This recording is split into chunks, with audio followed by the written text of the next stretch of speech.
distinguished brethren and brethren all, we are privileged to be taught many lessons as Freemasons.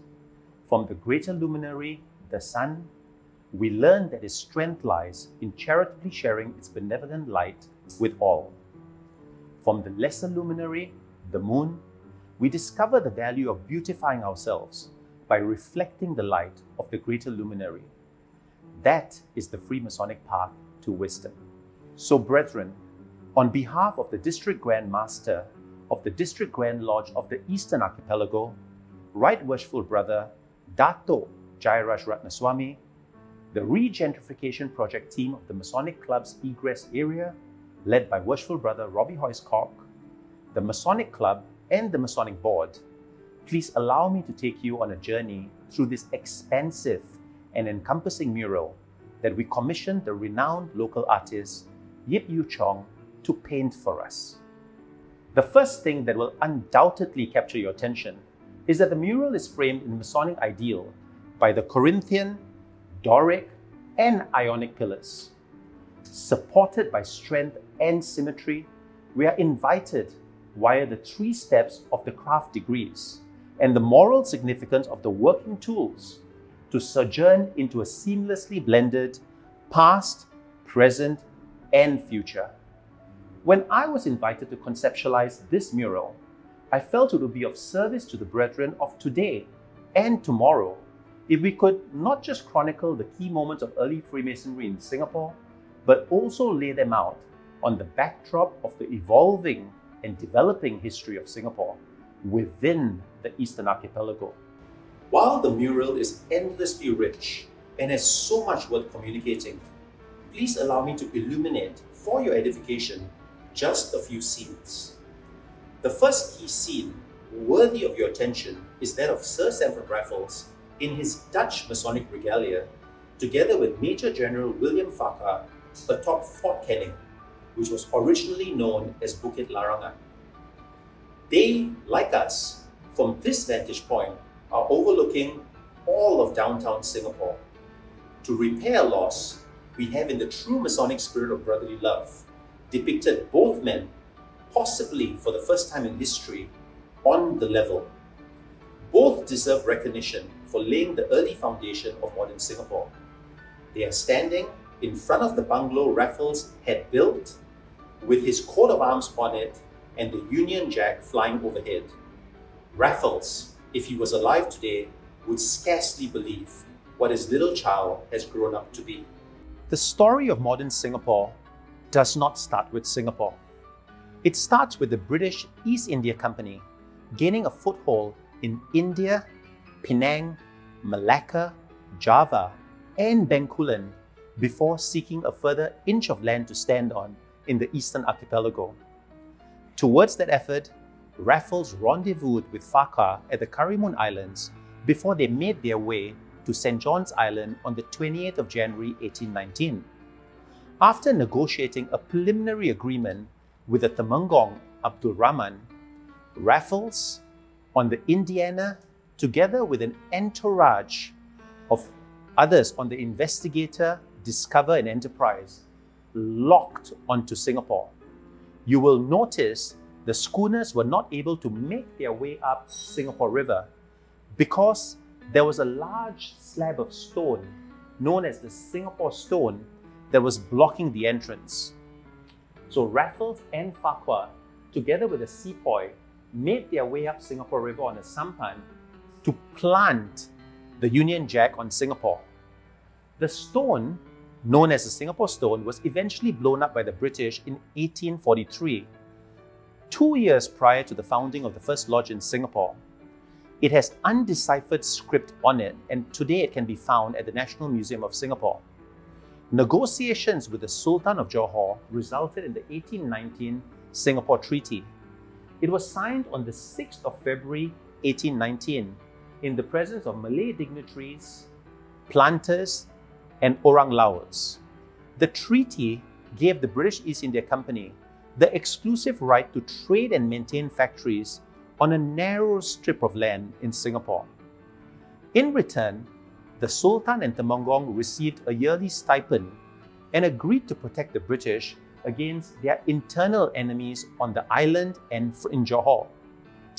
The British in return pledged to assist the Sultan against external attacks. Raffles left Singapore the very next day. He left Farquhar behind as Singapore's first British resident.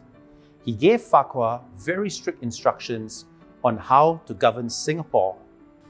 Immediately, administrators, merchants, traders, among others, flocked to Singapore. They assisted to build modern Singapore.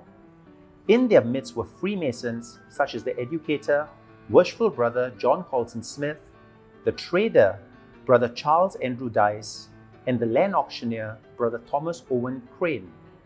Brother Crane, for example, was one of the first 10 Europeans to settle in Singapore.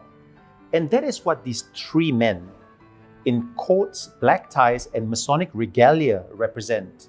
The Freemasons who helped build early Singapore, even before a lodge existed on the island. Next, I draw your attention to the 1837 Armenian Church. It is a building most of us are very familiar with, as it's right across the street from us.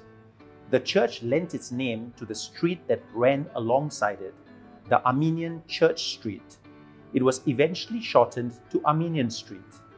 On 26 February 1845, the United Grand Lodge of England warranted the first Masonic lodge in Singapore. On 8 December of that same year, the Zetland Lodge was consecrated in a house on Armenian Street. Its founding master was Worshipful Brother John Colson Smith.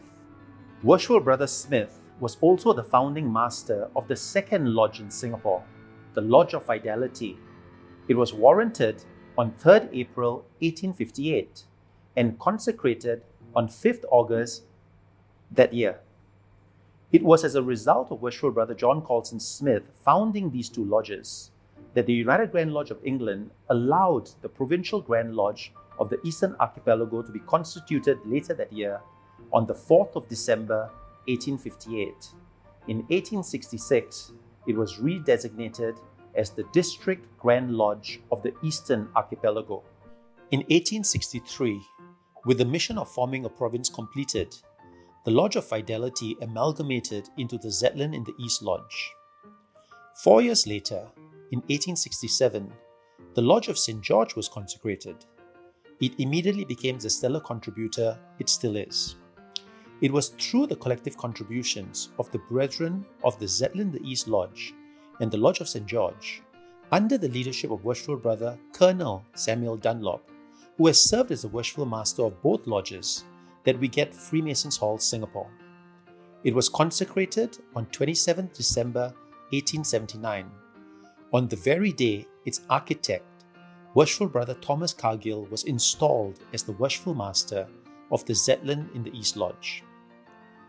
Freemasonry in Singapore has since grown to 15 craft lodges and numerous appendant orders. Hence the lodge banners of the English, Scottish, Irish, and French Constitution depicted outside of Freemasons Hall, Singapore on this mural. Next, if we look beyond Fort Canning, we see the 1823 Singapore Institution founded by Raffles and the 1887 Raffles Hotel out by the waterfront at the appropriately named Beach Road. Further beyond them, on the sea, we see the representation of the British Royal Navy ships, the Prince of Wales and the Repulse, being sunk on the 10th of December 1941 by Japanese torpedo bombers. This was just 3 days after the Japanese attacked Pearl Harbor. It dragged Singapore and British Malaya into the theatre of the Second World War. Lives were lost, atrocities committed, and Freemasons all across the Eastern Archipelago were interned. Once the dust settled, the world woke up to a new world with many nations regaining their independence. The 1967 War Memorial Park, with the Civilian War Memorial erected at its center, reminds us all of the value of peace. In the center of the mural, we see the iconic buildings of old Singapore: the 1836 St. Andrew's Cathedral, the 1929 City Hall, the 1939 Supreme Court, the 1852 Singapore Cricket Club, and the 1862 Old Town Hall that became the Victoria Theatre and Concert Hall. They are all bearing silent witness to the independence of a new nation. Contrary to popular belief, there was no parade held in the midst of the somber events of the 9th of August 1965. So the parade that is being witnessed by these national landmarks is the hopeful parade of the 9th of August 1966. Incidentally, the Proclamation of Singapore in 1965 was drafted by the Minister of Law, Edmund William Barker. E.W. Barker, as he was more commonly known, was the great-great-grandson of the first junior warden of the Zetland in the East Lodge, Brother Thomas Owen Crane. Freemasonry in Singapore, as part of the various constitutions, has continued its progress since independence in 1965. In 2015, Singapore celebrated its 50th anniversary of independence. It was referred to as SG50. In 2019, it celebrated the bicentenary of Singapore as per the founding of Singapore by Sir Stamford Raffles. The tagline for the bicentenary was "From Singapore to Singaporeans." And with that, brethren, we have taken a full circle to modern-day Singapore. Brethren, it's probably becoming fairly evident to you that some deep thought has gone into conceptualizing and bringing this mural to life. It is not just a kaleidoscopic representation of the past. It was our wish for it to be a multi-layered gift to the present and future brethren of our fraternity. Freemasonry has always hidden its secrets in plain sight. It is in that spirit, and without giving any of them away, that the mural has been further enhanced with a plethora of Masonic symbolism. While some are obscure and others more obvious, they were all put there with purpose and for a reason.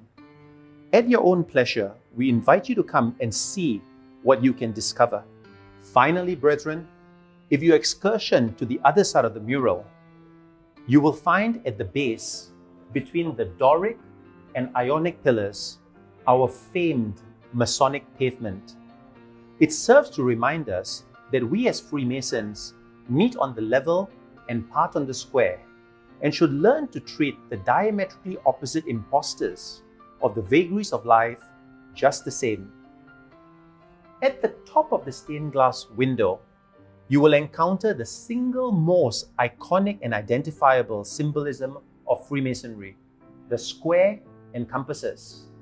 They have been restored to the golden ratio to highlight the principles of sacred geometry that are embedded within it. Above it, you will face the all-seeing eye of the great architect. At the center, perched on the outline of Freemasonry in Singapore, are the blazons of the English District Grand Lodge of the Eastern Archipelago, the Scottish District Grand Lodge of the Middle East, the Irish Provincial Grand Lodge of Southeast Asia, and the French Grand Lodge du District International. They are circumscribed by the coat of arms of all the craft lodges from all four constitutions that call Freemasons Hall Singapore home. Starting on the left, we have the oldest or premier lodge, the Zetland in the East Lodge. And as we go down and around, we end with our latest, youngest, or ultimate lodge, Oldham Lodge. Brethren, you will notice that we have left space for more lodges to be part of our very happy fraternity here at Freemasons Hall, Singapore.